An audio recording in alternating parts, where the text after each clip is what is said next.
다니엘서 2장. 느부갓네살 왕이 된 지 2년 되는 해에 꿈을 꾸었는데 이 꿈 때문에 마음이 답답해서 잠을 이룰 수가 없었습니다. 왕은 자기 꿈을 알아내려고 왕궁의 마술사와 점성가, 점쟁이와 바빌로니아 주술사를 불러들이라고 명했습니다. 왕이 그들에게 말했습니다. 내가 어떤 꿈을 꾸었는데 그 꿈 때문에 내 마음이 답답하다. 그러자 바빌로니아 주술사가 아람 말로 왕에게 대답했습니다. 왕이시여 만수무강하십시오.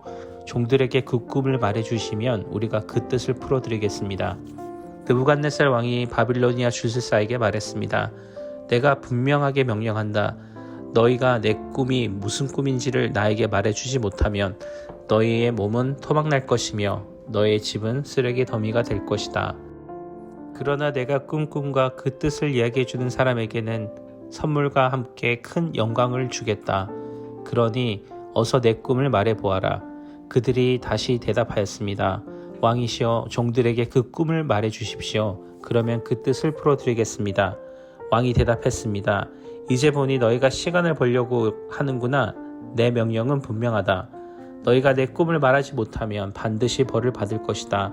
너희가 내 앞에서 거짓말과 속임수로 말하며 상황이 바뀌기를 바라느냐. 이제 그 꿈을 내게 말해보아라. 그러면 너희가 그 뜻도 풀 수 있는 줄로 알겠다.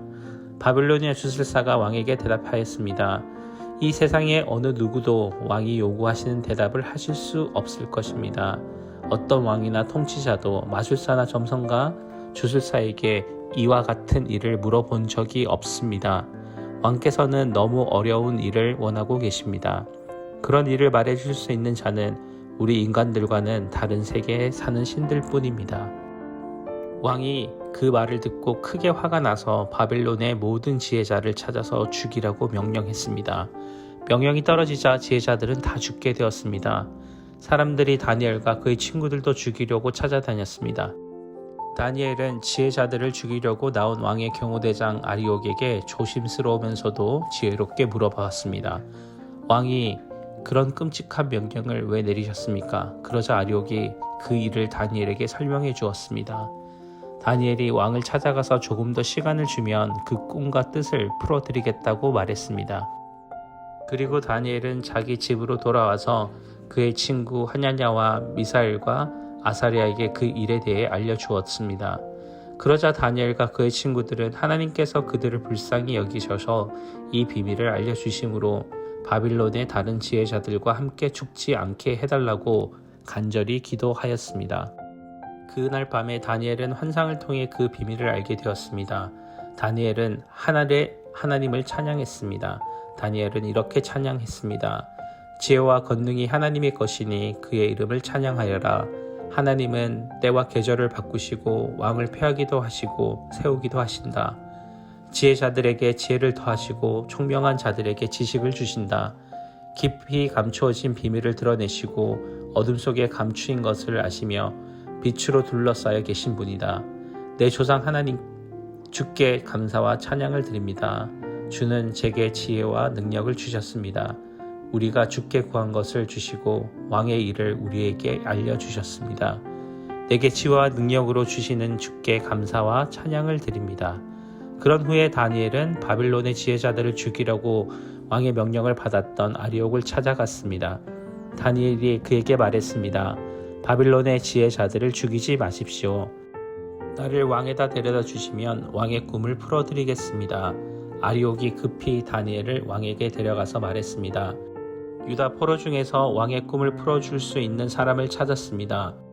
왕이 벨드사살이라고 불리는 다니엘에게 물어보았습니다. 내가 꾼 꿈을 말하고 그 꿈의 뜻을 풀어줄 수 있겠느냐?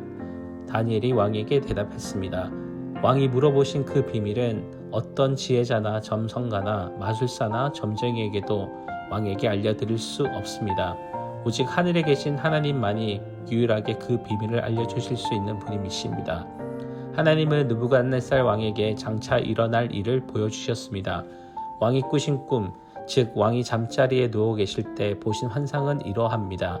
왕이시여, 왕이 자리에 누우셔서 장차 일어날 일을 생각하고 계실 때에 비밀을 나타내시는 하나님께서 장래 일을 보여주셨습니다. 하나님께서 이 비밀을 제게 알려주신 이유는 제가 다른 사람들보다 지혜가 많아서가 아니라 그 꿈의 뜻을 풀어드림으로 왕이 마음으로 생각하신 것을 알 수 있게 하기 위해서입니다. 왕이시여, 왕은 꿈에서 어떤 커다란 신상을 보았습니다. 그 신상은 왕 앞에서 서 있는데 크고 번쩍거리며 무시무시한 모습을 보이고 있었습니다. 그 신상의 머리는 순금이고 가슴 팔은 은이고 배와 널쩍다리는 노쇠였습니다. 그리고 그 정화리와 발의 반쪽만이 쇠이고 나머지는 진흙이었습니다. 왕이 신상을 보고 있는데 아무도 떠내지 않는 돌이 어딘가 날라와서 쇠와 진흙으로 된 신상의 발을 쳐서 부수어 버렸습니다. 그때 쇠와 진흙과 노쇠와 은과 금과 동시에 산산조각 나서 타작 마당에 겨처럼 작아지더니 바람에 날려 흔적도 남지 않았습니다. 그러나 신상을 친 돌은 매우 큰 산이 되어 온 땅을 덮었습니다. 이것이 왕이 꾸신 꿈입니다. 이제 왕에게 그 꿈의 뜻을 풀어드리겠습니다. 왕이시여, 왕은 왕들 가운데서 가장 위대한 왕이십니다. 하늘의 하나님께서 왕에게 나라를 주셨고 또 권능과 권세와 영광도 주셨습니다. 하나님은 사람과 들짐승과 공중의 새끼들까지도 왕에게 주셨으며 왕을 그들을 다스리는 통치자로 세우셨습니다. 금으로 된 머리가 바로 왕이십니다. 왕의 뒤를 이어 다른 나라가 일어나지만 왕의 나라만큼 크지 못할 것입니다. 그 다음에 노쇠로 된 세 번째 나라가 온 땅을 다스릴 것입니다. 세 번째 나라는 쇠처럼 강할 것입니다. 쇠가 모든 물건을 부수고 깨뜨리듯이 네 번째 나라도 다른 나라들을 부수고 깨뜨릴 것입니다. 왕께서 보신 발과 발가락은 쇠와 진흙으로 섞여 있는데 이것은 나라가 나뉠 것을 말해줍니다. 신상 발가락에서 보여지듯이 이 나라의 일부는 쇠처럼 강하고 일부는 진흙처럼 약해질 것입니다.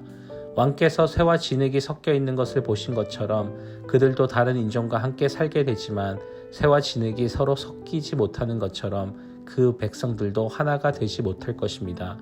이들의 시대에는 하늘의 하나님이 한 나라를 세우실 터인데 그 나라는 절대로 멸망하지 않을 것이며 다른 백성에게 넘어가지도 않을 것입니다. 오히려 이 나라가 다른 모든 나라를 쳐서 멸망시키고 영원히 설 것입니다. 아무도 떠내지 않은 돌이 산에서 날아와 쇠와 노쇠와 진흙과 은과 금을 부수는 것을 보셨는데 이것은 위대하신 하나님이 장차 일어날 일을 왕에게 보여주신 것입니다. 이 꿈은 확실하며 그 꿈풀이도 틀림없습니다. 이에 느부갓네살 왕이 엎드려 다니엘에게 절하고 예물과 향품을 그에게 주라고 명령했습니다. 그리고 왕이 다니엘에게 말했습니다. 너희 하나님은 모든 신들 가운데서 가장 위대하시며 모든 왕들의 주가 되시는 것을 알았다. 내가 이 비밀을 내게 말했으니 내 하나님은 참으로 비밀을 밝히 나타내시는 분이시다.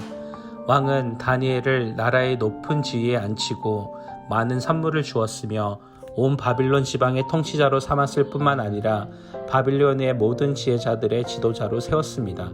왕은 또한 다니엘의 요구를 받아들여서 사드락과 메삭과 아벳느고에게 바빌론 지방을 다스리게 하였습니다. 다니엘은 계속 왕궁에 머무르게 되었습니다.